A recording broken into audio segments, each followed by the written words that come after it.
క్రిస్టియన్స్కి Catholics వ్యత్యాసం ఏంది, difference ఏంది? వ్యత్యాసం ఏంటంటే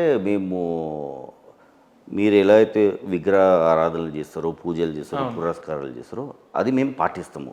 ఇండియన్ కల్చర్ పాటిస్తాము. భారత సంస్కృతి ఏదైతే ఉందో మొత్తము అదంతా మేము పాటిస్తాము. ఎలాంటి భేదాలు ఉండదు. అన్ని మతాలను గౌరవిస్తాము, అన్ని మతాలను స్వాగతిస్తాము. ఎక్కడ ఎటువంటి విభేదాలు ఉండవు. లేదు. బొట్టు పెట్టుకుంటారా? ప్రసాదం ఇవ్వండి. బొట్టు పెట్టుకుంటారా మీరు? ప్రసాదం కూడా ఇవ్వండి. ఓకే, ప్రసాదం కూడా తింటారు, బొట్టు పెట్టుకుంటారు. గుడికి వెళ్తారా? గుండు కూడా కొట్టించుకుంటామండి.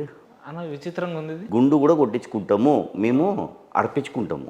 ఇప్పుడు మాకు మురు ఉంటుంది, దేవుడా నాకు ఇది చేసి పెట్టు, నేను అర్పించుకుంటాను అంటే యేసుప్రభు తల్లి మరియమ్మ తల్లి ఉంది కదా, ఆవిడకు వేడుకుంటాము.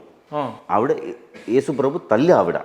అవును, ఆవిడని గౌరవించాలి. ఇప్పుడు మీరున్నారండి, మీ తల్లి ఉంది, మీ తల్లిని మేము గౌరవిస్తే తప్పేముందా? తప్పలేదు. ఇప్పుడు మీరున్నారు పెద్ద మనిషి, మీ తల్లి కూడా పెద్ద మనిషే. మాకు కేవలం మిమ్మల్నే నేను గౌరవిస్తా, మీ తల్లిని చూసి చులకన భావం పెట్టుకోవద్దు కూడా.